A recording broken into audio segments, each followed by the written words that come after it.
What's going on, guys? This is Ryan with the RK Outpost, and it is obvious that the creators of Amazon's Lord of the Rings of Power series knew there would be backlash. They had to know, because essentially you have a hardcore fan base that has spent decades picking apart everything that Tolkien ever said, ever wrote, ever mentioned about this entire universe that he's created. They took this thing, they took this brand, this IP, and they said, you know what? You know all these things that you love? Yeah, we're just not gonna follow that. We're not gonna do that. You know, we're gonna do something that Tolkien couldn't do. We're gonna tell the story that he should have, but couldn't write. And in the process, we're gonna deconstruct the lore. We're gonna change these established characters, and we're gonna do whatever the fuck we want. Shockingly, the fans did not like that. And Amazon thought they had their bases covered. They thought they'd put a puff piece out there on Vanity Fair. They thought they'd have the mainstream media on their side, and in large part they do. But unfortunately, the backlash that we've seen, I don't even think they were ready for this. Not even they knew it was going to be this bad. And Gary, Nerdrotic, one of the biggest Lord of the Rings fans I know, one of the biggest Tolkien fans I know, puts this on Twitter. Some will tell you your voice doesn't matter. It won't change anything. Stuff really isn't that bad. You have no power. What bullshit. Keep fighting. And he points to the ratios on these two videos. And there is no way I thought that any of these videos would actually get ratioed. But as you can see, Lord of the Rings of Power teaser trailer on Prime Video UK, 5 million views, ratioed. Almost double the amount of dislikes to likes. 20,000 likes to 36,000 downvotes. And we're going to talk about the comments just like they were the other day. They're full of one very specific quote. To see a fan base that is coming out in force. This is not a fringe minority of people. This is not a couple trolls that are mad. Look at the amount of people out here who are pushing back against this. And then, of course, on the main Prime video, nearly 20 million views. This is one of the most viewed trailers of all time.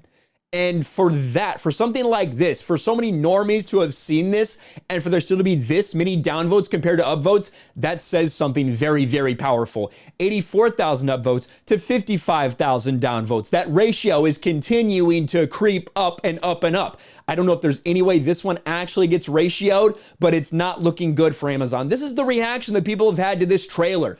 And the craziest part is, it's not like the trailer's horrific. I did a reaction to it on this channel. It's not like the trailer's just a garbage trailer, but it shows you where it's headed. It shows everybody that this could be a Harry Potter series, it could be a Star Wars series, it could be any kind of sci-fi fantasy series. There's nothing that made this stand out as something Lord of the Rings, as something from Tolkien, because it's not. It might be using that name, it might be talking about Tolkien, but it is not in the same universe. There's no possible way. And from the get-go, you knew that they were ready for the backlash. They tried to blame trolls. They tried to say people are racist, people are sexist, people are whatever. The same playbook we've seen time and time again. It's never worked before. It will not work now. Amazon's Lord of the Rings TV show reacts to diversity backlash from Tolkien fans. And this is that same quote we've put out there. It felt only natural to us that an adaptation of J.R.R. Tolkien's work would reflect what the world actually looks like. Tolkien is for everyone. His stories are about his fictional races doing their best work when they leave the isolation of their own cultures and come together. You know what? The last part of that sentence is true. That paragraph is true. Tolkien is for everyone, always has been for everyone. That doesn't mean that everyone's going to find someone that looks like them. For instance, you can be, oh, Gimli. I really understand where Gimli's coming from as a character. I got really attached to him. I'm not a fucking dwarf, am I? I'm not an elf. I'm not a wizard. I'm not a hobbit. Yet somehow, people like myself, normal, everyday people, are able to see themselves in these characters or find something of value from these characters. The same way that people of color, people of marginalized groups have been fans of Lord of the Rings for forever. But now what they're doing, like the first part says, they're trying to make it look like the world today. Why would you make a Lord of the Rings series if you wanted to make it look like today? Make something that's set today. That's not what Lord of the Rings is about. Tolkien was very specific about what every single race looked like, about details from skin color to height to the beards that they have, everything. and they're completely bastardizing that. That's why there's backlash. And even the mainstream media is picking up on this stuff. Look at Forbes. Tolkien fans are underwhelmed by Amazon's Lord of the Rings, The Rings of Power trailer. And of course, why Lord of the Rings fans are spamming the Rings of Power trailer and what the quote means. We'll save that for last. Let's get to this. Ever since the unprecedented pop culture domination of Game of Thrones, the streaming giants have been trying their hardest to replicate the show's magic. That's what this is. They want it to be Game of Thrones. They don't actually want it to be Lord of the Rings. Well, the trailer dropped, and Amazon doesn't seem to have gotten much bang for its buck, with many fans expressing disappointment. The trailer for Prime of the Rings just dropped, and it made it look like someone parodying the CW doing a generic fantasy show. Amazon's Lord of the Rings trailer looks like really bad fan-made trailer. They even comment about the comment sections. Lord of the Rings trailer left me feeling cold. It looks too clean. I don't think I'll be watching anytime soon. It looks cheap. Either it's the lighting or the CGI. So many people saying there's no way there's a $1 billion TV series. But the thing that I still think is so powerful is the comments section.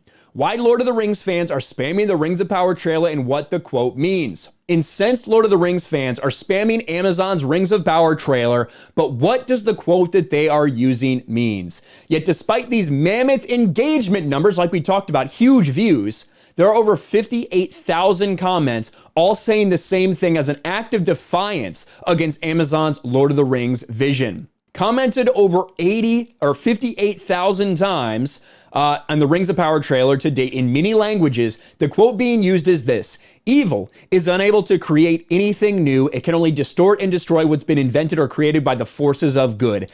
This is a direct quote from Lord of the Rings creator J.R.R. Tolkien himself, and is being used in this context to display the rampant displeasure the Lord of the Rings fanbase feels towards the clips shown in the Amazon trailer. While there are always likely to be detractors with a franchise as beloved as Lord of the Rings, no doubt about that, the scale of the response to the teaser is nonetheless staggering, highlighting the perceived depth of the issues already plaguing Amazon's Rings of Power. This is Screen Rant saying, you cannot deny that what's going on here, the push from fans, is meaningful. And this is about to be a war that I don't think anyone thought we'd necessarily see to this level again. We know what happened with Star Wars. After The Last Jedi, we know that the backlash was there. We saw that. Lord of the Rings is a different animal, because although I don't know if, even though we obviously had the trilogy that came out in early 2000s, so many people went and saw those, I don't know if the Star Wars fan base and the Tolkien fan base, the Lord of the Rings fan base, are super similar. I actually think there's a way more normies in general that are into Star Wars than potentially into Lord of the Rings. And I consider myself almost a Lord of the Rings normie, to be quite honest with you. Yeah, I love the movies. Yeah, I've read the books. You know, I love J.R. Tolkien, but I'm not a guy like Gary. I'm not like just some guy. I'm not like Josiah. Like these people that are so into it. That's never been me. I'm a fan. But I'm not going to put myself on that type of level in any way, shape, or form. Not like I will with Star Wars in terms of how I feel about Star Wars. But what we are seeing now is an indicator that they may have severely misjudged the Tolkien fan base and the lengths that they will go and how passionate they truly are and how much they want you to stick to what is written, stick to the lore. And Amazon has a long way to go before they win any fans' good favor back. Let me know your thoughts in the comments below. Smash a like button, subscribe to the channel, ring the bell for notifications, share this video out there, and I'll talk to you later. Thanks for watching, everyone. And a huge shout out to my patrons. I appreciate you guys so much. Want to follow me on Twitter or Instagram? Check out the description below. You'll find links to my P.O. box and my Patreon as well. And I'll talk to you guys later.